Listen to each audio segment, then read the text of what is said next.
Hello दोस्तों, मैं पीके मिश्रा आप सभी का अपने YouTube channel study zero to high level में बहुत बहुत स्वागत करता हूं। दोस्तों, आज ये एक फिजिक्स का अगला चैप्टर लेकर आए हैं। इसमें आपको बल, कार्य, ऊर्जा, ये जितने भी टॉपिक हैं बड़े इंपॉर्टेंट टॉपिक हैं एग्जाम दृष्टिकोण से। और इससे जितने भी क्वेश्चन आते हैं इस सबसे संबंधित सारे प्रश्न आज हल करेंगे। और पूरा थ्योरेटिकल पार्ट आज देखा जाएगा। इसके बाद क्वेश्चन आंसर बाद में हम लगाएंगे। और अभी अगर आप लोग जो चैनल पर नए आए हैं तो चैनल को सब्सक्राइब कर लीजिए, बेल आइकन को दबा दीजिए, जिससे आगे की नोटिफिकेशन मिलती रहेगी। और वीडियो आपको अगर अच्छा लगेगा तो वीडियो को लाइक कीजिएगा, अधिक से अधिक शेयर कीजिए। अधिक से अधिक शेयर करने से दोस्तों क्या होता है कि जितना ज़्यादा व्यूज आता है उससे लगता है कि हाँ वीडियो अच्छा जा रहा है, हमें और बनाना चाहिए, अधिक से अधिक बच्चों तक पहुँचना चाहिए। और इसके बाद दोस्तों आइए समय व्यर्थ किए बिना हम शुरू करते हैं। तो आज का हमारा पहला टॉपिक है बल। बल यानी फोर्स। और फोर्स इसका जो इसकी परिभाषा है, बल किसी वस्तु पर लगाकर त्वरण या मंदन उत्पन्न करने का प्रयास करता है। अब देखिए ये बोल क्या रहा है। बल जैसे कोई वस्तु है, जैसे कोई वस्तु यहाँ पर बोल रहा है वस्तु पर लगाकर त्वरण। त्वरण कब होगा? जैसे कोई वस्तु मान लो विराम अवस्था में है और इस पर यहाँ से कोई व्यक्ति बल लगा रहा है, तो ये बल लगेगा तो ये खिसकेगा। अब जब खिसकने लगा ये तो एक निश्चित एक इसमें त्वरण पैदा हो गया। क्या हो गया? त्वरण। या जैसे कोई धीमे गति में चल रहा है, जैसे 30 किलोमीटर पर घंटे की आवर से कोई गाड़ी चल रही है, उस पर और बल लगाया गया तब वो 40 किलोमीटर पर घंटे आवर हो जाती है। तो इसी प्रकार से यानी कोई बल लगाया गया तो क्या होगा, इसमें ये आगे बढ़ेगा और इसमें क्या हो जाएगा, त्वरण उत्पन्न हो जाएगा। अगर इसके बाद ये दूसरे वाली बात पे चलते हैं तो मंदन उत्पन्न करने का मतलब जैसे कोई गाड़ी तेजी में चल रही है तो अगर उस पर आप बल लगाओगे तो कोई 40 से चल रही तो उस पर 30 कर दिए तो यानी मंदन उत्पन्न हो गया। तो ये 40 से 30 हो किस कंडीशन में रही, तो इस पर कुछ ना कुछ तो बल लगाना पड़ रहा है। जैसे ब्रेक लगाते हैं या एक्सीलेटर कम करते हैं तो बल को कम करते हैं, तभी होता है ना। तो बल लगाकर या बल हटा करके ही क्या होता है, ये त्वरण या मंदन उत्पन्न किया जाता है। त्वरण तो तभी उत्पन्न होगा जब बल लगेगा।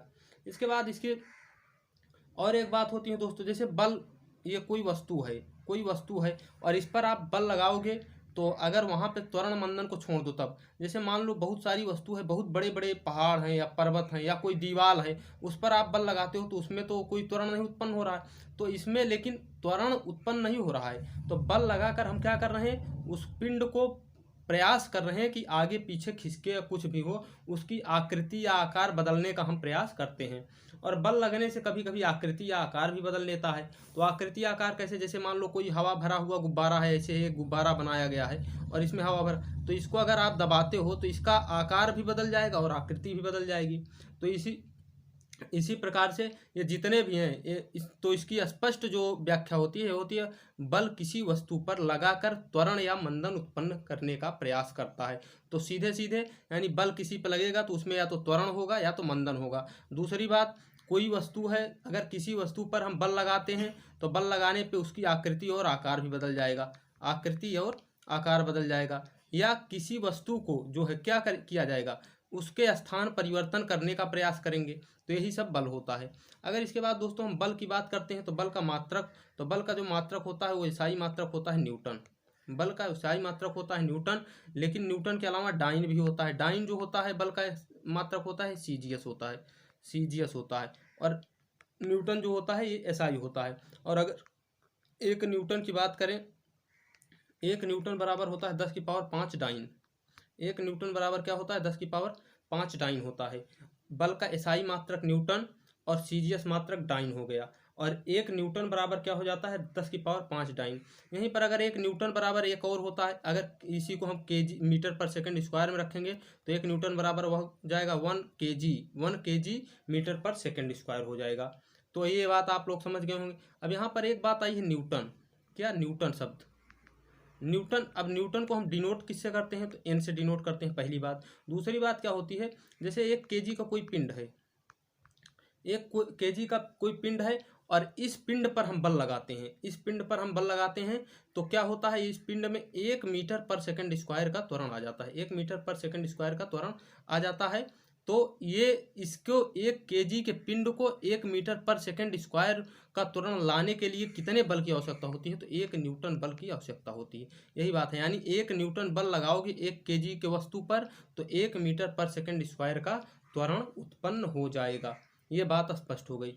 इसके बाद दोस्तों हम आगे बढ़ते हैं। तो बल का मात्रक ये अभी हमने आपको बता ही दिया था। बल का मात्रक क्या है? न्यूटन एवं डाइन। न्यूटन क्या है? न्यूटन है आपका एसआई मात्रक, और डाइन क्या है? सीजीएस पद्धति का मात्रक है।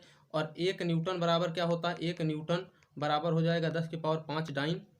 हाँ, ये सब बात आपको हम बता चुके हैं। इसके बाद दोस्तों आगे बढ़ते हैं बल के प्रकार। अब बल देखिए, बल 4 प्रकार के होते हैं मुख्यतः। एक हो जाता है आपका गुरुत्वाकर्षण बल हो जाता है, और गुरुत्वाकर्षण बल के अलावा एक हो जाता है दुर्बल अंतराण्विक बल। दुर्बल अंतराण्विक बल हो जाता है। एक होता है नाभिकीय बल, और एक हो जाता है आपका विद्युत चुंबकीय बल। तो ये 4 प्रकार के प्रमुख बल है: गुरुत्वाकर्षण बल, दुर्बल अंतराण्विक बल, नाभिकीय बल और विद्युत चुंबकीय बल। अब हम सबसे पहले गुरुत्वाकर्षण बल के बारे में समझते हैं। गुरुत्वाकर्षण बल यानी ग्रेविटेशनल फोर्स। ब्रह्मांड में प्रत्येक कण एक दूसरे कण को अपने द्रव्यमान की ओर आकर्षित करते हैं। अब देखिए, इसका मतलब ये हुआ जैसे चाहे छोटा कण हो कोई और चाहे बड़ा कण हो, जैसे जितने भी पिंड हैं, जैसे छोटे छोटे पिंड हैं, छोटे छोटे ऐसे छोटे छोटे हैं, या बहुत बड़े हैं ऐसे बहुत बड़े हैं, तो ये एक दूसरे की तरफ क्या कर रहे हैं? एक आकर्षण बल लगा रहे हैं, मतलब अपनी तरफ खींच रहे हैं। जैसे आप खड़े हो, आप यहाँ हो, एक व्यक्ति यहाँ है, तो आप इसको अपनी तरफ क्या कर रहे हो? आकर्षित कर रहे हो। लेकिन क्या होता है कि हम लोगों का द्रव्यमान इतना कम होता है, इसलिए कोई या कम द्रव्यमान वाली जो वस्तु होती है या पिंड होता है, वो वहाँ पे हमें ये गुरुत्वाकर्षण बल नहीं दिखता है। लेकिन जब बड़ा बड़ा एक, अभी इसी में हम क्या करते हैं, एक को पृथ्वी मान लेते हैं, एक को पृथ्वी मान लो। अब पृथ्वी का देखो गुरुत्वाकर्षण बल इतना ज़्यादा है कि ये अगर ऊपर से कोई वस्तु है तो ये पृथ्वी अपनी ओर खींच लेती है। क्या करती है? अपनी ओर खींच लेती है। तो यही है गुरुत्वाकर्षण बल होता है। और इसके अतिरिक्त दोस्तों, जब गुरुत्वाकर्षण बल में अगर पृथ्वी है, ये पृथ्वी है, अब इधर देखो चंद्रमा है, अब चंद्रमा और पृथ्वी में क्या होता है? गुरुत्वाकर्षण बल। इसी गुरुत्वाकर्षण बल के कारण ही चंद्रमा क्या कर रहा है? इसके पृथ्वी के चारों तरफ चक्कर लगा रहा है। सूर्य के चारों ओर पृथ्वी जो चक्कर लगा रही है, ये भी गुरुत्वाकर्षण बल के कारण लगा रही है। तो ये सारे जो इतने एग्जाम्पल हैं, ये सब किसके कारण हो रहे हैं? गुरुत्वाकर्षण बल के कारण। और गुरुत्वाकर्षण बल हमारा डिपेंड किस पर करता है? तो ये द्रव्यमान पर डिपेंड करेगा। द्रव्यमान जिसका अधिक होगा उसका गुरुत्वाकर्षण बल अधिक होगा। इसके बाद दोस्तों हम अगर बात करते हैं कि ये गुरुत्वाकर्षण बल जो है, ये सबसे कमजोर बल होता है। क्या होता है? सबसे कमजोर बल कौन सा होता है? सबसे कमजोर बल होता है गुरुत्वाकर्षण बल। और सबसे मजबूत बल जो होता है, सबसे मजबूत बल होता है कौन सा? ये होता है नाभिकीय बल। कौन सा? नाभिकीय बल। ये बहुत इंपॉर्टेंट बात है, इसको आप लोग नोट कर लीजिएगा। सबसे कमजोर बल गुरुत्वाकर्षण बल होता है, और सबसे मजबूत बल नाभिकीय बल होता है। और नाभिकीय बल, लेकिन दोनों में एक डिफरेंस है। ये जो गुरुत्वाकर्षण बल है, कमजोर तो है लेकिन बहुत अनंत दूरी तक काम करता है। जैसे देखो, बहुत दूर से, बहुत कितनी भी ऊंचाई पर रहे, वहां से क्या करती है? पृथ्वी अपनी ओर खींच लेती है। तो ये क्या होता है? गुरुत्वाकर्षण बल बहुत अधिक दूरी पर काम करता है। और ये मजबूत तो होता है नाभिकीय बल, ये लेकिन ये सबसे कम दूरी पर काम करता है। कहाँ? नाभिक में। देखो, ये नाभिक है, नाभिक में इलेक्ट्रॉन प्रोटॉन है, वो क्या करते हैं? उसी में थोड़ी सी जगह में ही क्या, नाभिक का आकार कितना होता है? 10 की पावर -10 मीटर, 10 मीटर यानी एंगस्ट्रम। तो नाभिक का आकार इतना छोटा होता है, इसके बावजूद जो है इसी में ये काम करता है। लेकिन बाहर ही पे बात करें तो ये बिल्कुल काम ही नहीं करेगा। तो यानी सबसे मजबूत होता है कौन? नाभिकीय बल, लेकिन अल्प दूरी पे काम करता है। सबसे कमजोर होता है गुरुत्वाकर्षण बल, लेकिन ये अधिक दूरी पर कार्य करता है। इसके बाद दोस्तों हम बात करते हैं, देखिए एक और दिया है यहाँ पर, दुर्बल अंतराण्विक बल, विद्युत चुंबकीय बल, प्रबल नाभिकीय बल। इसका कोई इंपॉर्टेंट नहीं है, लेकिन इसको हमें ये जानना जरूरी है कि अनुपात इन लोगों का क्या होता है। देखिए नीचे दिया होगा, नहीं दिया है तो हम बता दे रहे हैं। ये देखिए, जैसे सबसे पहले हम क्रम से जैसे देखे थे यहाँ पर, एक सेकेंड, ये देखिए ये हो गया ऐसे। अब यहाँ पे हम लिख लेते हैं अभी क्या? गुरुत्वाकर्षण बल। एक नंबर में क्या था? गुरुत्वाकर्षण बल। अब गुरुत्वाकर्षण बल, अब देखो इनको चारों का अनुपात क्या हो जाएगा? तो इन चारों का अनुपात क्या हो जाएगा? देखो, जैसे गुरुत्वाकर्षण बल 1 है, तो इसका 1 अनुपात 10⁻25 अनुपात 10⁻36 अनुपात 10⁻38। यानी गुरुत्वाकर्षण बल का मान अगर 1 होगा तो दुर्बल अंतराण्विक बल का मान 10⁻25, विद्युत चुंबकीय बल का मान 10⁻36, और प्रबल नाभिकीय बल का मान कितना हो जाएगा? 10⁻38। यानी अनुपात क्या हो जाएगा? 1 अनुपात 10⁻25 अनुपात 10⁻36 अनुपात 10⁻38। तो ये अनुपात हो जाएगा किसका, इन चारों का। यहाँ पे इसको आप लोग अच्छे से नोट कर लीजिएगा। आगे चलते हैं दोस्तों, कार्य यानी वर्क की बात करते हैं हम। तो यदि कोई बल किसी वस्तु पर लगाकर उसमें विस्थापन उत्पन्न करता है तो कार्य कहलाता है। अब ये क्या है, सीधे सीधे स्पष्ट भाषा में अगर हम बात करें अपने भाषा में, तो इसका क्या हो जाएगा, जैसे W बराबर Fs, यानी अब यहाँ पर देखिए Fs कॉस थीटा होता है वैसे, लेकिन अभी इसको कॉस थीटा को आप साइड में रखिए, अभी हम आपको पहले इससे समझाते हैं। अब देखिए W अभी यहाँ पर बोला है यदि कोई बल किसी वस्तु पर लगाकर उसमें उस विस्थापन उत्पन्न करता है, यानी ये एक कोई वस्तु है, उस पर हमने बल लगाया F और विस्थापन हो गया कितना, S। तो इन दोनों का गुणा कर दिए, जो मान आया क्या आया, Fs। तो यानी ये क्या हो गया, तो यही कार्य है। यानी तो क्या हो जाएगा, W बराबर Fs और cos थीटा, यानी किस कोण पर ये बल लगाया गया है, ये बहुत इंपॉर्टेंट है। कोई जो ये बल और विस्थापन ये जो हुआ है, इन दोनों के बीच में कोण क्या बन रहा है, तो इसी आधार पे न्यूमेरिकल भी बहुत सारे पूछे जाते हैं। तो अभी आप समझ गए होंगे W बराबर क्या होता है, Fs cos थीटा। तो इसके बाद अब देखिए हम Fs cos थीटा, तो अब देखिए cos थीटा। अब cos थीटा में एक होता है 0 डिग्री और एक होता है 90 डिग्री और एक होता है 180 डिग्री, इसी तीन का हमें ज़रूरत पड़ती है। तो ये cos थीटा, cos 0 डिग्री का मान कितना होता है, तो 1 होता है, और cos 90 डिग्री का मान क्या होता है, cos 90 डिग्री का मान होता है 0, और cos 180 डिग्री का मान होता है -1। अब देखिए यहाँ पर अगर cos 0 डिग्री कब होगा, जैसे हमने कोई वस्तु यहाँ पर है और इस पर यहाँ से बल लगाया, तो इसी दिशा में इसका क्या हो गया, विस्थापन हो गया, यहाँ आ गया। तो इसमें क्या होगा, थीटा का मान 0 डिग्री हो जाएगा। क्यों, क्योंकि ये बल और विस्थापन में क्या हो रहा है, बल और विस्थापन क्या है, समांतर है। तो समांतर है तो यहाँ पे कोई कोण बन ही नहीं रहा है, तो ये क्या हो जाएगा, ये भाई यहाँ से यहाँ ऐसे सीधे चलते जा रहे हो, यहाँ बल लगाया यहाँ आ गया, यहाँ बल लगाया यहाँ आ गया, यहाँ से यहाँ आ गया, तो इसमें कोई कोण बन नहीं रहा है वो, क्योंकि वस्तु तो उसी जगह पे रह रही है। तो यहाँ पर क्या हो रहा है, यहाँ पर थीटा का मान हो गया 1, तो ये क्या होगा, यहाँ पर अगर थीटा का मान 0 होगा, तो हमारा मान कितना आएगा, 1। तो यानी यहाँ पे क्या होगा, अधिकतम हो जाएगा।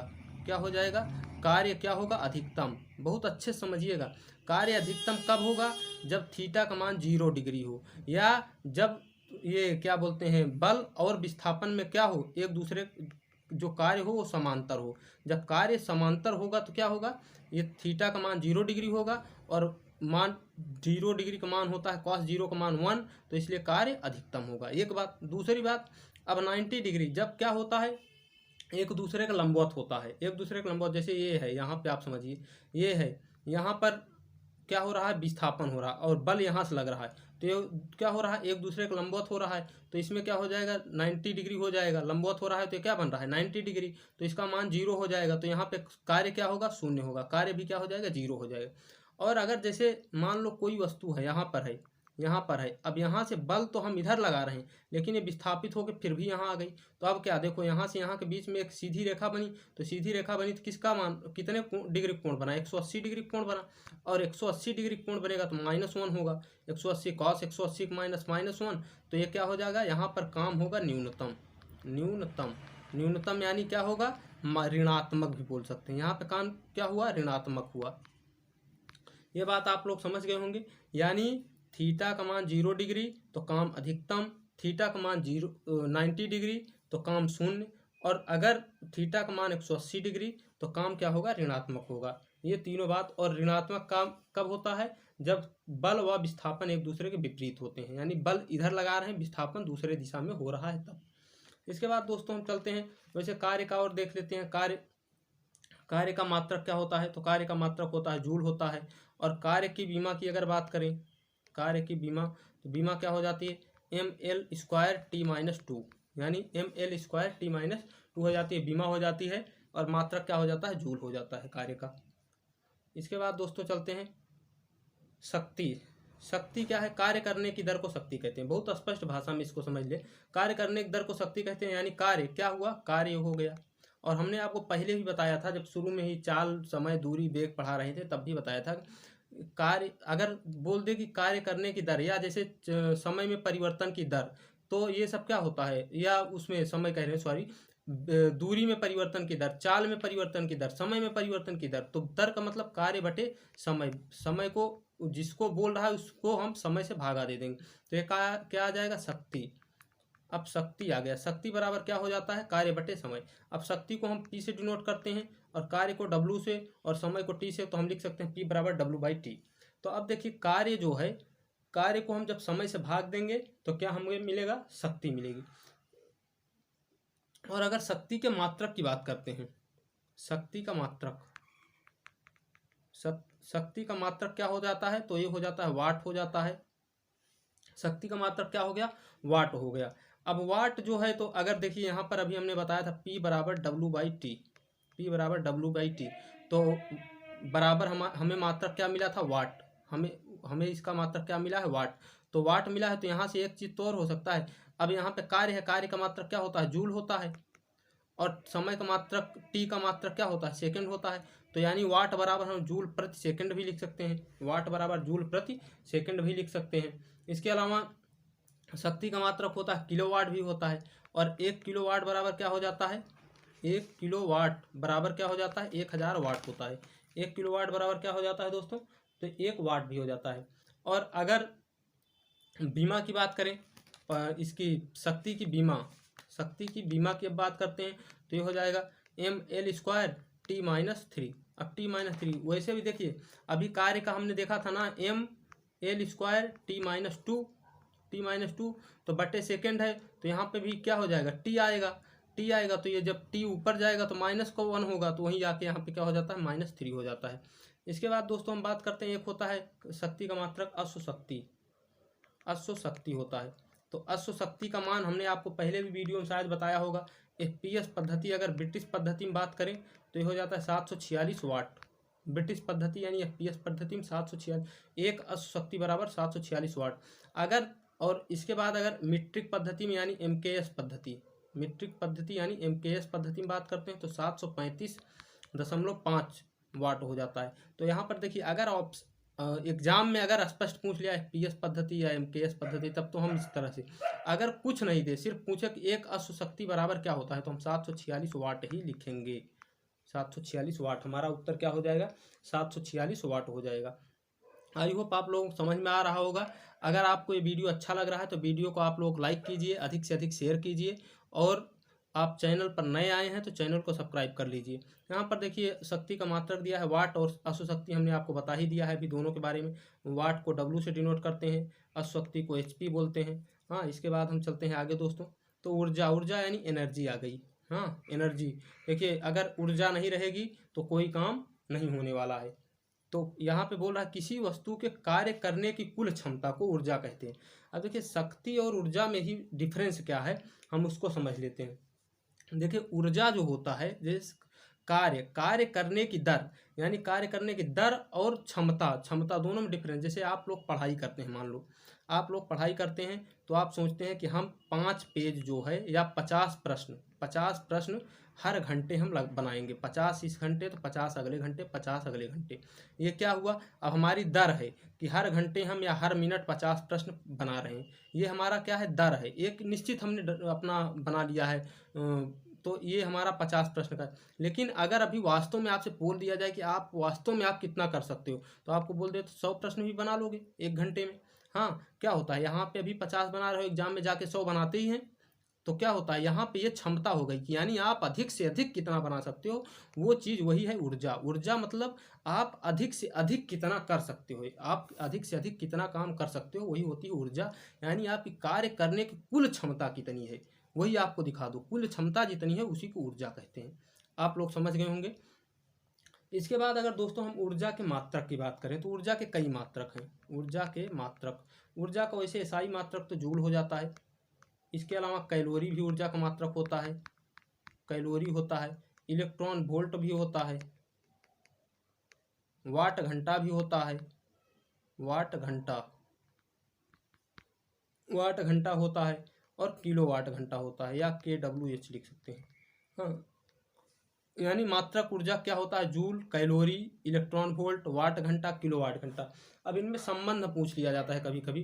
जैसे पूछ लिया जाता है 1 कैलोरी बराबर क्या होता है। 1 कैलोरी तो 1 कैलोरी बराबर क्या होता है दोस्तों, 4.186 जूल। हाँ, 1 कैलोरी बराबर क्या होता है, 4.186 जूल होता है। और वहीं पर अगर 1 इलेक्ट्रॉन वोल्ट बराबर पूछ लिया जाए तो ये हो जाता है 1.6 इंटू 10⁻⁻19 जूल। देखिए दोनों बड़ा इंपॉर्टेंट है। 1 कैलोरी बराबर पूछा जाएगा 4.186 जूल, और 1 इलेक्ट्रॉन वोल्ट बराबर 1.6 इंटू 10⁻⁻19 जूल हो जाएगा।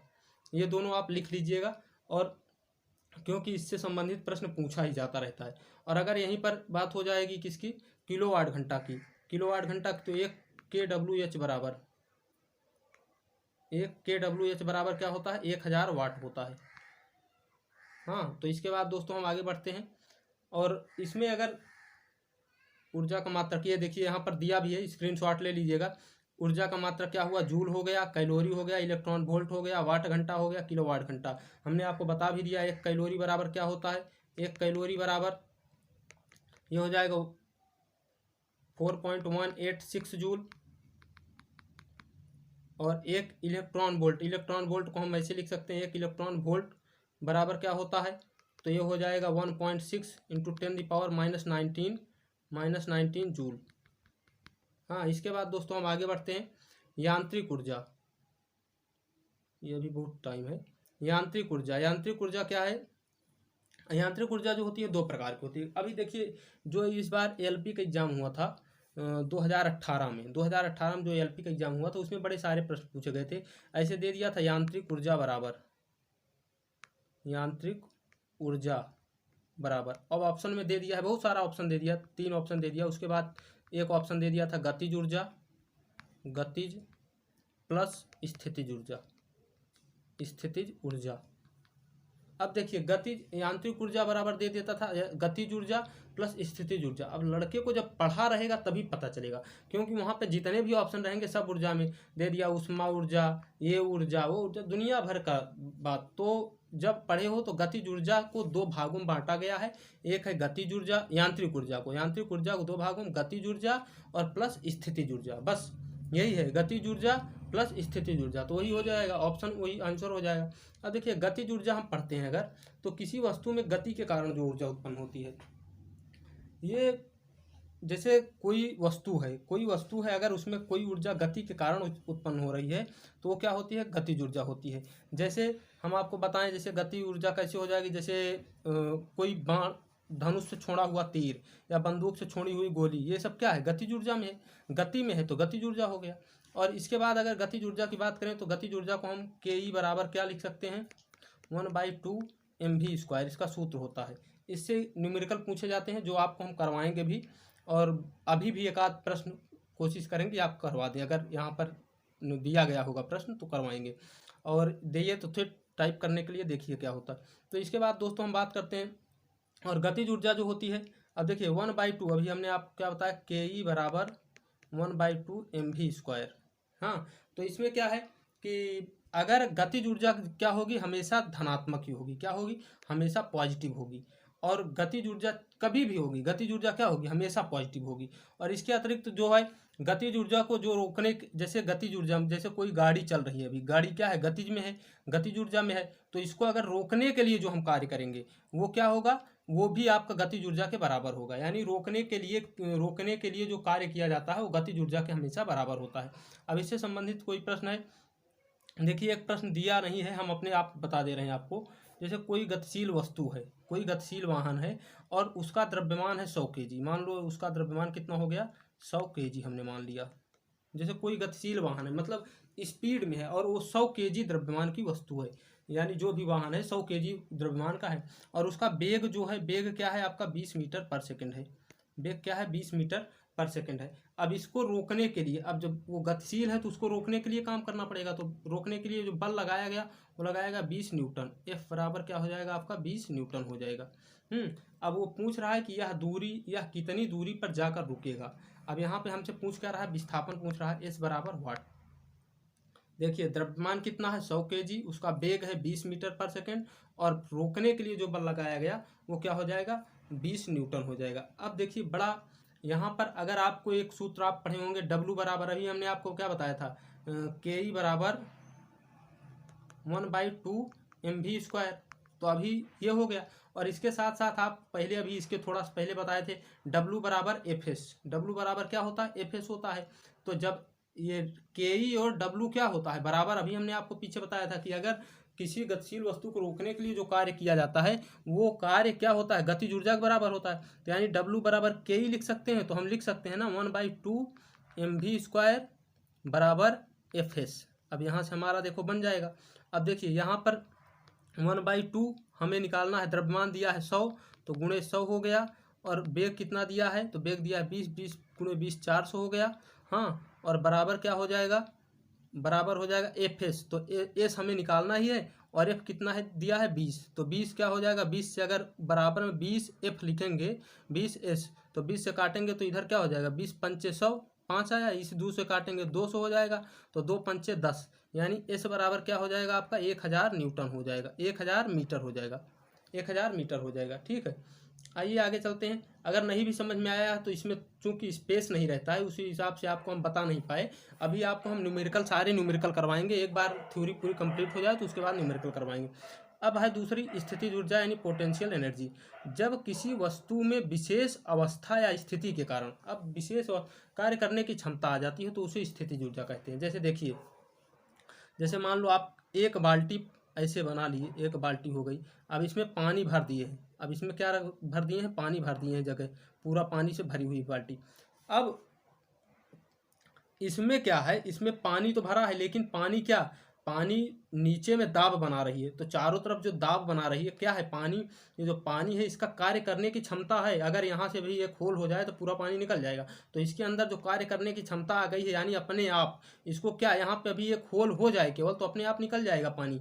क्या इसमें कोई किसी को पलटना पड़ेगा, नहीं, अपने आप निकल रहा है, तो यानी ये कार्य अपने आप हो रहा है, तो यही है स्थितिज ऊर्जा है। यानी कार्य करने की क्षमता जो अपने आप आ जाती है उसी को स्थितिज ऊर्जा कहते हैं।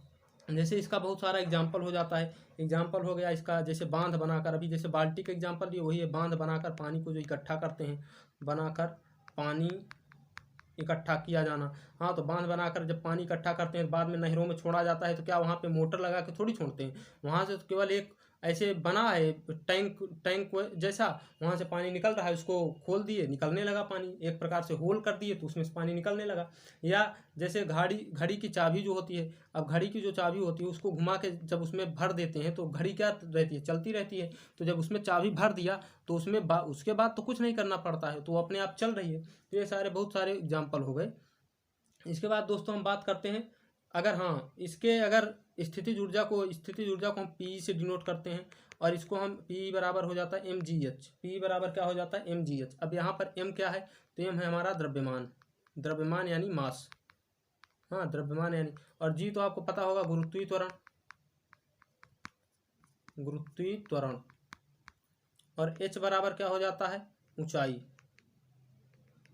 ऊंचाई या गहराई भी मान सकते हैं, ऊंचाई या गहराई। h बराबर क्या हो जाएगा, ऊंचाई। अब यहाँ पर देखिए जैसे ऊंचाई की बात की गई है तो ये क्या होगा, प्लस होगा, ऊंचाई क्या ली जाएगी, प्लस ली जाएगी। और अगर गहराई की बात होगी तो माइनस। क्यों, ऊंचाई की अगर बात हो रही है तो ऊंचाई पे अगर कोई वस्तु ऊंचाई से नीचे आ रही है, गहराई में जा रही है, तो यहाँ पर ये लेना नहीं है पॉजिटिव निगेटिव, लेकिन अगर ऊंचाई की बात होगी तो हमारा जो परिणाम आएगा, स्थितिज ऊर्जा जो है, स्थितिज ऊर्जा ये पॉजिटिव होगी अगर ऊंचाई की बात होगी तो। और अगर गहराई की बात होगी तो यहाँ क्या होगी, निगेटिव होगी।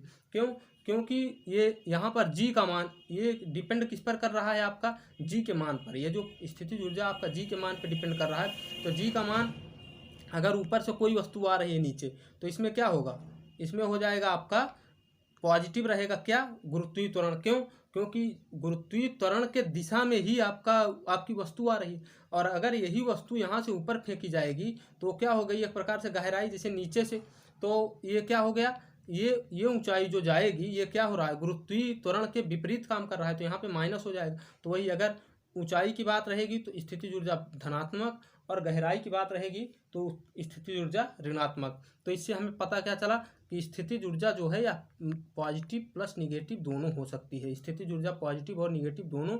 जबकि हमने आपको गतिज ऊर्जा के बारे में क्या बताया था, गतिज ऊर्जा जो है वो केवल और केवल पॉजिटिव होगी। ये बात आप लोग समझ गए होंगे। अब इसके बाद हम आगे चलते हैं। ऊर्जा संरक्षण का सिद्धांत। ऊर्जा संरक्षण का सिद्धांत क्या कहता है? ऊर्जा ना तो उत्पन्न की जा सकती है, बहुत सही। ऊर्जा क्या है? ऊर्जा को आप उत्पन्न नहीं कर सकते हो और ना ही नष्ट कर सकते हो। ऊर्जा ना तो उत्पन्न की जा सकती है और ना ही नष्ट की जा सकती है। तो की क्या जा सकती है? ऊर्जा को हम एक माध्यम से दूसरे माध्यम में परिवर्तित कर सकते हैं या बदल सकते हैं। ये क्या बोल दिया भाई? ऊर्जा कोई ऊर्जा है तो उसको आप जैसे अभी आप भोजन ग्रहण किए तो क्या किए? हम एक प्रकार से रासायनिक ऊर्जा ले लिए, रासायनिक ऊर्जा। तो अब क्या उसको आप समाप्त हो गए? नहीं, नहीं समाप्त नहीं हुई। वो क्या हुई? वो आपके शारीरिक ऊर्जा में बदल गई। ये क्या हो गई? शारीरिक ऊर्जा में बदल गई। तो वही चीज़ जैसे आप एक मोटर काम करने के लिए लेते हैं, मोटर में हम क्या देते हैं? धारा देते हैं, यानी विद्युत धारा देते हैं। तो विद्युत ऊर्जा क्या होती है?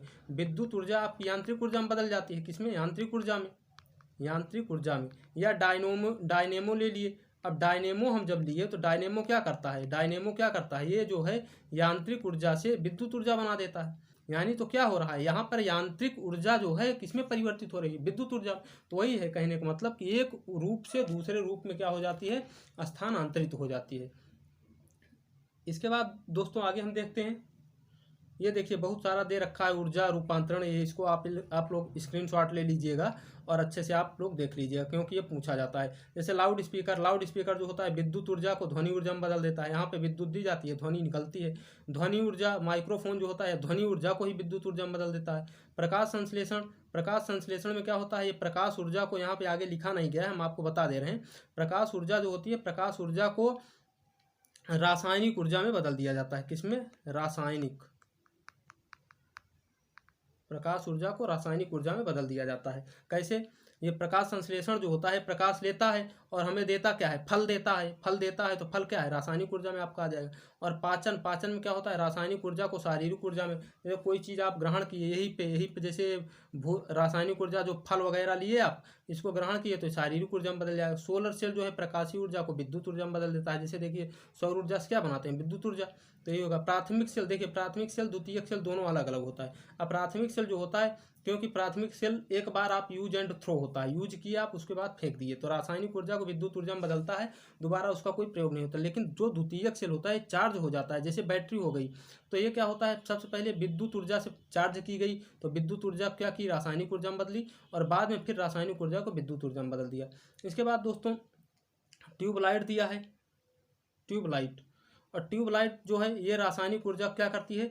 प्रकाश तथा ऊष्मा में बदल देती है। बल्ब रासायनिक ऊर्जा को प्रकाश तथा ऊष्मा ऊर्जा में बदल देती है। नहीं, यहाँ पर गलत दिया है। बल्ब जो है रासायनिक ऊर्जा को नहीं, बल्ब जो है किसको बदलेगा? बल्ब जो है विद्युत ऊर्जा को। ये रासायनिक की जगह पे आप लोग विद्युत कर लीजिएगा। बल्ब विद्युत ऊर्जा को किसमें? प्रकाश तथा ऊष्मा ऊर्जा में बदल देगी। यहाँ ट्यूबलाइट में भी वही होगा, विद्युत ऊर्जा होगी। ये यहाँ पे गलती हो गई है, तो यहाँ पे रासायनिक की जगह विद्युत कर लीजिएगा। बल्ब और ट्यूबलाइट ये दोनों क्या करते हैं? विद्युत ऊर्जा को प्रकाश तथा ऊष्मा बदल देते हैं।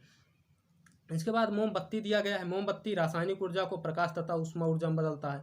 डायनेमो आपको हम बताए ही थे, यांत्रिक ऊर्जा को विद्युत ऊर्जा में। सितार जो होता है क्या होता है? यांत्रिक ऊर्जा को विद्युत ऊर्जा में बदल देता है। विद्युत मोटर भी विद्युत ऊर्जा को यांत्रिक ऊर्जा में। और ईंधन जो होता है, जैसे डीजल पेट्रोल आप देते हो, ऊष्मा ऊर्जा क्या करता है? यांत्रिक ऊर्जा में बदल देता है। तो ये सारे एग्जाम्पल हो गए हमारे। इसके बाद एक प्रश्न, एक न्यूमेरिकल यहाँ से ऐसे बन जाता है, जैसे पूछ लिया कुल ऊर्जा। अभी हमने आपको पहले भी बताया था कुल ऊर्जा, या कुल ऊर्जा की जगह पूछ लेता है क्या? यांत्रिक ऊर्जा। कुल ऊर्जा हो सकता है या यांत्रिक ऊर्जा। तो इसको क्या हो जाएगा? ये हो जाएगा के प्लस पी। अब के हम इसलिए यहाँ पे लिख दिए कि जगह कम है। के का मतलब काइनेटिक एनर्जी यानी गतिज ऊर्जा, पी मतलब पोटेंशियल एनर्जी यानी स्थितिज ऊर्जा, ये हो जाता है। और इसके बाद दोस्तों अगर हम बात करें, जैसे कोई वस्तु है किसी भी द्रव्यमान की, जो एक मान लो m द्रव्यमान की वस्तु हमने मान लिया, कितने? m द्रव्यमान की कोई वस्तु है, ये द्रव्यमान की वस्तु है। अब जब इसको हमने यहाँ पे ऊंचाई पे रख दिया, अब ये जब ऊंचाई से यहाँ पे आई, यहाँ पे आ गई, देखिए 2-3 मीटर नीचे आ गई, तो यहाँ पे क्या था? यहाँ पे स्थितिज ऊर्जा अधिक थी। क्या थी? स्थितिज ऊर्जा यानी पी, और इधर के हम लिख ले रहे हैं। तो पी जो थी यहाँ, पी जो है अधिक है, और के क्या है? कम है, यानी स्थितिज ऊर्जा अधिक है। और यहाँ पे पकड़ा गया है, मान लो पकड़ के ऐसे रखे हैं, तो यहाँ पे गतिज ऊर्जा 0 है। लेकिन जब यहाँ से चलते हुए आई, तो यहाँ पे अब यहाँ छोड़ दिया गया। जब यहाँ पे पहुँची तो क्या हुई? स्थितिज ऊर्जा यहाँ यहाँ की अपेक्षा स्थितिज ऊर्जा यहाँ पे कम हो गई, लेकिन गतिज ऊर्जा यहाँ की अपेक्षा यहाँ पे बढ़ गई। और जैसे जैसे नीचे आएगी क्या हो रहा है, गतिज ऊर्जा जो है बढ़ती जा रही है और स्थितिज ऊर्जा घटती जा रही है, ये बात है। इसके बाद दोस्तों हम बात करते हैं आगे बल आघूर्ण है। बल आघूर्ण क्या है, बल आघूर्ण का देखो दिया है, बल आघूर्ण बराबर क्या होता है, किसी वस्तु पर आरोपित बल गुणे बल की क्रिया रेखा से लंबवत दूरी। अब ये क्या है, बहुत इसमें क्या होता है, बहुत डाउट बनता है हमें, ये हमको भी बहुत बार दिक्कत हुई है, बहुत परेशान किया है, लेकिन इसको हम अच्छे से ऐसा करेंगे कि आपको कभी दिक्कत नहीं होगी। जैसे बल है, बल द्वारा कोई पिंड है, मान लो ये कोई पिंड है और इस पिंड पे यहाँ पे ऐसी जैसे कुछ लगाया गया है बैरिंग जैसा कि ये जो है इसके चारों तरफ घूम सकता है, इधर भी आ सकता है, इधर भी आ सकता है, इधर। तो ये जो यहाँ से घूम रहा है, जहाँ पे हम घुमा रहे हैं, बल द्वारा पिंड को घुमाते हैं, तो इसी प्रवृत्ति को जो घूमता है इसी को हम क्या बोलते हैं, बल आघूर्ण बोलते हैं। क्या बोलते हैं, बल आघूर्ण बोलते हैं, बल आघूर्ण। अब देखो यहाँ पे दिया क्या है कि किसी वस्तु पर आरोपित बल, मतलब इस वस्तु पे हमने आरोपित बल लगाया और उसके बाद क्या होता है, गुणे क्रिया रेखा की, बल की क्रिया रेखा से लंबवत दूरी। जैसे मान लो ये दरवाजा, दरवाजा में आप कब्जा देखते होंगे, दरवाजा ऐसे बना है, यहाँ पर ऐसे लगा दिया गया है, यहाँ पे ऐसे, और यहाँ पे पूरा दरवाजा फंसा दिया जाता है, ऐसे फंसा दिया जाता है। और जब फंसा दिया गया तो हमें क्या होता है, अब यहाँ पर ये कब्जा हो गया, ये जो हो गया, यहाँ पे क्या होता है, घूमता है, दरवाजा इसी पे रहता है और इसी से इधर भी आता है, इधर भी आता है, उधर भी जाता है, इधर भी उधर भी। तो यहाँ पे क्या होता है, अगर यहाँ पे आपको कोई चीज़ पकड़ने के लिए यहाँ पे बनाई जाए तो यहाँ से आप पकड़ के खींचोगे तो ताकत क्या होगी, अधिक लगेगी, और यहाँ पे खींचोगे तो ताकत क्या लगेगी, कम लगेगी। वही बात है कि किसी वस्तु पर आरोपित बल, जो बल आप लगा रहे हो, गुणे बल की क्रिया रेखा से लंबवत दूरी, जितनी दूरी होगी, जितने अधिक दूरी होगी उतने कम बल लगाना पड़ेगा। तो इसके बाद दोस्तों हम क्या करते हैं, ये जो बल आघूर्ण क्या है, बल आघूर्ण जो है ये क्या है, ये है सदिश राशि है।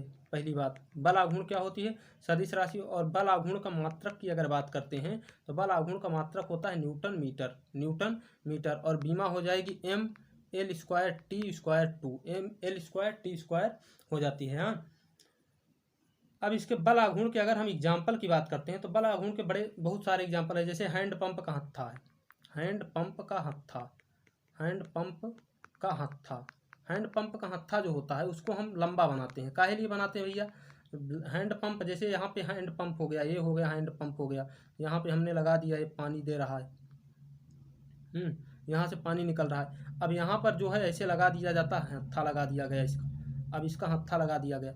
अब ये हत्था जब लगाया गया तो यहाँ से देखो, अगर हत्थे को कोई यहाँ से पकड़ के चलाएगा तो क्या लगेगा, ताकत ज़्यादा लगेगी, और यहाँ से कोई पकड़ के चलाएगा तो बल कम लगेगा। तो यानी बल जितना ही दूरी रहेगी, क्रिया रेखा की, वही बोल रहा है, बल की क्रिया रेखा से दूरी, यानी क्रिया रेखा कहाँ है, यहाँ पे है, और यहाँ से इसकी बल की दूरी जितना अधिक रहेगी उतना ही हमें बल कम लगाना पड़ेगा। ये एक एग्जाम्पल हो गया, बहुत सारे एग्जाम्पल हैं। इसके बाद फावड़े का बेट जो लंबा लगाया जाता है, या चारा काटने की मशीन जो होती है उसमें भी देखिए वो ऐसे दूर ही लगाते हैं। तो ये सारे बहुत सारे एग्जाम्पल है। आपका उत्तोलक जो होता है, उत्तोलक भी किस पर काम करता है, उत्तोलक भी जो है बल आघूर्ण पर ही काम करता है भाई। ऐसे उत्तोलक यहाँ पे है ऐसे, इसमें अगर जब यहाँ पर अगर बल लगाओगे आप तो क्या होगा, यहाँ से थोड़ी दूर जाएगा, यहाँ से ताकत ज़्यादा लगेगी, और वही बल यहाँ लगाओगे तो यहाँ तो ताकत कम लगेगी। इसके बाद दोस्तों हम उत्तोलक ही है, उत्तोलक पे बात करते हैं। उत्तोलक यानी लेबर, यह एक प्रकार की छड़ है जो बल आघूर्ण के सिद्धांत पर कार्य करती है। देखिए अब सबसे बड़ी बात, उत्तोलक जो होती है एक प्रकार की छड़ तो ही है। उत्तोलक, उत्तोलक जैसे एक क्षण हो जाती है, एक सीधी क्षण हो गई, और यहाँ पर ये जो है बल आघूर्ण के सिद्धांत पर कार्य करती है। अब जैसे एक तराजू हम लेते हैं कभी, तो यहाँ पे देखिए, यहाँ पे एक पलड़ा हो जाता है, दूसरा पलड़ा यहाँ हो जाता है। अब यहाँ पर देखिए, यहाँ पर क्या होता है, यहीं से दोनों तरफ घूमती है। तो अब देखिए यहाँ पर उत्तोलक में तीन बात होती है बहुत स्पष्ट। देखिए एक तरफ हम क्या रखते हैं, कुछ वजन रखते हैं जिसको बोलते हैं बाट, बाट जो रखते हैं, मान लो इस तरफ बाट हम रख रहे हैं और इस तरफ ये हो गया बाट, और इस तरफ हम भार रखते हैं, भार यानी जो वस्तु हमको तौलना रहता है। तो यहाँ, अब यहाँ पर जहाँ ये जो छड़ी है दोनों तरफ जब घूम रही है, जहाँ पे घूमती है उसी को बोलते हैं आलम्ब, उसे क्या बोलते हैं, आलम्ब या फलक्रम बोलते हैं, आलम्ब या फलक्रम। और जहाँ पे हम बाट रखते हैं, जहाँ पर हम बाट रखते हैं उसे क्या बोलते हैं, आयास, जहाँ पर हम बाट रखते हैं उसे आयास बोलते हैं। और आयास इंग्लिश में अगर बात करें तो इफर्ट, और भार, भार मतलब वेट, एक और जहाँ भार रखते हैं उसको भार ही बोलते हैं। तो ये बात हो गई। अब इसको हम ऐसे आपको दिखा रहे हैं। देखिए यहाँ पे आलम्ब हो गया, एक तरफ यहाँ क्या हो गया, भार हो गया आपका, यहाँ आलम्ब हो गया, और यहाँ पे एक हो गया क्या, आपका आयास। यही तीन बात होती है उत्तोलक में, और कुछ नहीं होता, यही तीन बात होती है। और इसी को आप अच्छे से समझ लिए तो समझ लो आपका उत्तोलक संबंधित कोई भी प्रश्न फंसने वाला नहीं है। और उत्तोलक में अक्सर एग्जाम्पल पूछे जाते हैं, तो आप इसको समझ लोगे तो एग्जाम्पल अपने आप बन जाएगा आपका, कभी कोई दिक्कत नहीं होगी।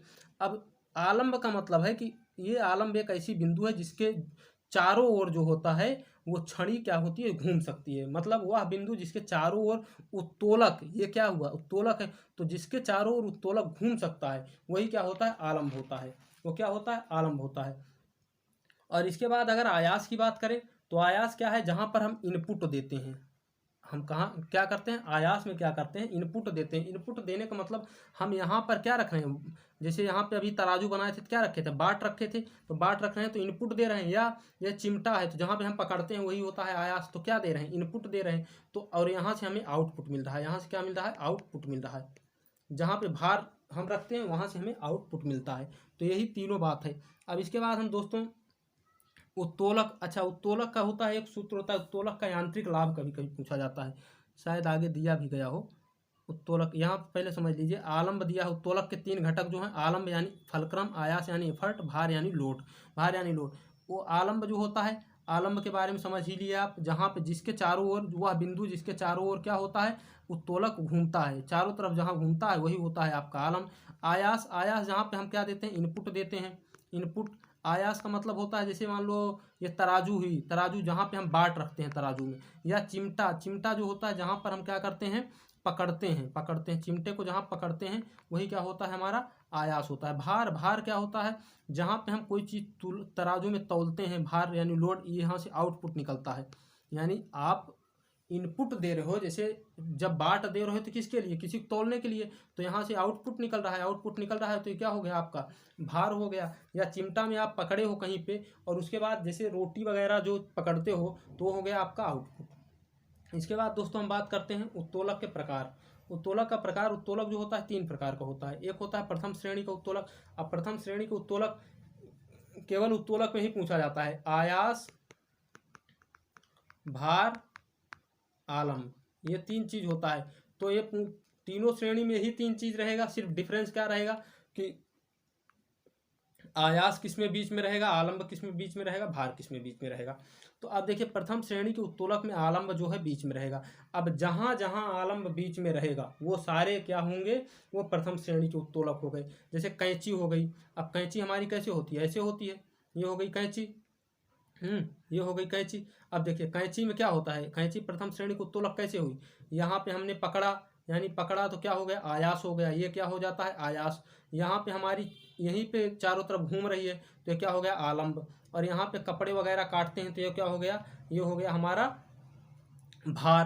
तो यहाँ पे जब भार, देखो भार यहाँ पे है, आयास यहाँ पे बीच में क्या है, आलम्ब है, तो हमारा क्या हो गया, प्रथम श्रेणी का उत्तोलक हो गया। इसके अलावा हम पिलास भी देख सकते हैं, पिलास भी ऐसे ही होता है। पिलास क्या होता है, पिलास ऐसे होता है, पिलास। अब देखिए पिलास यहाँ पे क्या होता है, यहीं के चारों ओर घूमता है तो आलम्ब बीच में है तो क्या हो गया, ये पिलास हो गया आपका, हाँ ये पिलास हो गया। और इस पिलास प्रथम श्रेणी का उत्तोलक हो गया। इसके अतिरिक्त बहुत सारे एग्जाम्पल हैं, जैसे एक होता है आपका सिंडासी, या सिंडासी का मतलब जिससे दाल वगैरह या जो गांव घर में प्रयोग करते हैं अभी, अभी जिस जहाँ कुकर नहीं रहता है, कुकर नहीं है तो दाल वगैरह उतारने के लिए क्या होता है, सिंडासी का प्रयोग होता है, ऐसे होता है, उसमें ऐसे पकड़ लेते हैं तो पकड़ के उससे उतारते हैं तो यहीं पे घूमता है। तो ये सारे हो जाते हैं। पेचकस हो जाता है, हैंड पंप हो जाता है, साइकिल का ब्रेक वगैरह, ये सब आते हैं आपके प्रथम श्रेणी के उत्तोलक में। अब द्वितीय श्रेणी के उत्तोलक की बात करते हैं तो इसमें भार बीच में रहता है। अब देखो हमको ये सोचना है भार आखिर बीच में कहाँ रहता है, तो भार बीच में कहाँ रहता है, जैसे हो गया आपका सरौता। अब सरौता, सरौता यही देखना है, आलम्ब बीच में कहाँ था, आलम्ब बीच में प्रथम श्रेणी में था, और भार कहाँ है, भार द्वितीय श्रेणी में, और आयास हो जाएगा तृतीय श्रेणी में। यानी बीच में देखना है, बीच में आयास कहाँ हो गया, तृतीय श्रेणी में। तो अभी हम क्या देख रहे हैं, भार, तो भार है द्वितीय श्रेणी में, तो इसका एग्जाम्पल क्या हो गया, सरौता। सरौता ऐसे होता है, सरौता क्या होता है, ऐसे ही होता है, आप लोग देखे होंगे। ये हो गया सरौता। तो यहाँ पे हम क्या रखते हैं, जो काटना रहता है जैसे सुपारी वगैरह, और यहाँ पे जो होता है यहाँ ही के चारों तरफ घूमता है सरौता। और यहाँ पर भार रख दिए यानी सुपारी, तो भार हो गया कहाँ पे, बीच में, और पकड़ते हैं हम यहाँ पे हत्था लगा होता है, यही पकड़ते हैं। तो ये क्या हो गया हमारा, भार बीच में है, तो यानी ये द्वितीय श्रेणी का उत्तोलक हो गया। नींबू निचोड़ने की मशीन, नींबू निचोड़ने की मशीन कैसी होती, ये होती है ऐसे, क्या होती है, ऐसे होती है। ये देखिए हम बना भी दे रहे हैं आपके लिए, ये हो गई नींबू निचोड़ने की मशीन। अब यहाँ पे जो होता है, यहीं हत्था लगा होता है, इसको हम जब दबाते हैं, यहीं पे रखा रहता है नींबू। अब जब ये दबता है तो क्या होता है, यहीं से नींबू निकलता है यहीं, और घूमता यहाँ के चारों तरफ है। भार यहाँ बीच में दिया जा रहा है, पकड़ यहाँ रहे, तो क्या हो गया, भार बीच में है, तो द्वितीय श्रेणी का उत्तोलक। इसके बाद दोस्तों हम आगे बढ़ते हैं तृतीय श्रेणी का उत्तोलक। तृतीय श्रेणी के उत्तोलक में आयास देखिए बीच में हो गया। अब देखिए प्रथम, द्वितीय और ये तृतीय हो गया। तृतीय में आयास बीच में है, प्रथम में हमने आपको बताया आलंब बीच में है, और द्वितीय में आपका क्या हो गया, भार बीच में। यही तीनों बात आप याद रखिए, कभी इससे उत्तोलक से संबंधित कोई भी प्रश्न आपका नहीं फंसने वाला है। और इसके बाद दोस्तों तृतीय श्रेणी का उत्तोलक क्या हो गया, आयास बीच में है। तो अब आयास बीच में है तो कहाँ हो सकता है, चिमटा, हमने आपको पहले बहुत सारे एग्जाम्पल में बताया था अभी चिमटा। तो चिमटा क्या होता है, चिमटा ऐसे होता है, देखिए चिमटा ऐसे होता है, हाँ ये होता है चिमटा। अब देखिए चिमटा जो होता है, यहीं के चारों तरफ क्या होता है, चिमटा घूमता है, और यहाँ पे हम रोटियां पकड़ते हैं, और यहाँ रोटियां, और पकड़ते हम कहाँ हैं, यहाँ पे पकड़ते हैं, यहाँ पे क्या होती है, रोटी होती है। अब देखिए आयास जो है हमारा कहाँ पे है, आयास हमारा बीच में है, तो क्या हो गया, चिमटा इसका एग्जाम्पल हो गया। किसान का हल हो जाएगा, किसान का हल, किसान का हल किसका एग्जाम्पल हो जाता है, किसान का हल भी जो हो जाता है आपका इसी का, तृतीय श्रेणी का। या मनुष्य का हाथ, मनुष्य का हाथ भी आपका तृतीय श्रेणी का एग्जाम्पल हो जाता है। मनुष्य का हाथ किसका एग्जाम्पल हो जाता है, तृतीय श्रेणी का एग्जाम्पल हो जाता है। इसके बाद दोस्तों एक होता है यांत्रिक लाभ।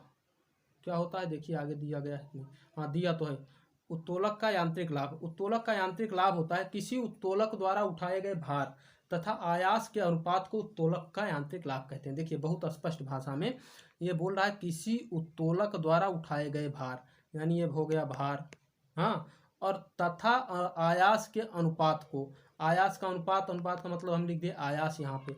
अब यही दोनों का जो अनुपात आएगा, इन दोनों का जो अनुपात आता है वही हमारा क्या होता है, यांत्रिक लाभ। यानी जो भी उत्तोलक है उसमें भार और आयास का जो अनुपात होता है वही हमारा क्या होता है, यांत्रिक लाभ होता है, पहली बात। अब जैसे प्रथम श्रेणी का उत्तोलक जो होता है, तो प्रथम श्रेणी का जो उत्तोलक होता है उसमें यांत्रिक लाभ जो होता है वो एक भी हो सकता है, एक से कम भी हो सकता है, और एक से अधिक भी हो सकता है। यानी एक से कम और एक से अधिक, किसमें, प्रथम श्रेणी के उत्तोलक में यांत्रिक लाभ जो है एक से कम, एक या एक से अधिक भी हो सकता है। और द्वितीय श्रेणी का जो उत्तोलक होता है उसका, द्वितीय श्रेणी का उत्तोलक जो होता है द्वितीय, इसका हमेशा यांत्रिक लाभ क्या होता है, एक होता है।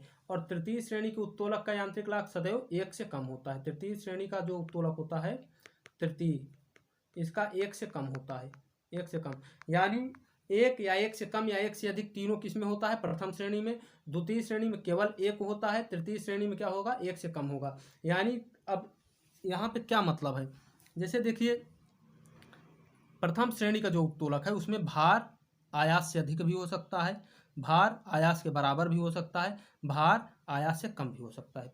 यही है तृतीय श्रेणी, प्रथम श्रेणी का उत्तोलक। और द्वितीय श्रेणी का उत्तोलक कहता है कि भार और आयास जो होता है उसमें बराबर होता है, यानी जो भार दोगे जितना और उतना ही आयास दोगे, दोनों बराबर रहेगा। और आपका तृतीय श्रेणी का जो उत्तोलक होता है इसमें ये बोल रहा है कि भार जो है वो आयास से हमेशा कम होगा, ठीक है।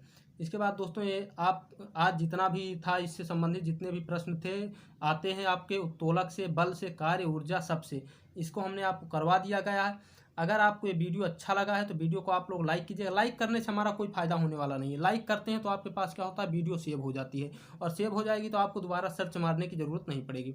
और आप लोग अधिक से अधिक शेयर कीजिएगा, और अगर आपको चैनल पे आप नए आए हैं तो चैनल को आपको सब्सक्राइब करके बेल आइकन को दबा दें, जिससे आपको आगे की नोटिफिकेशन मिलती रहे।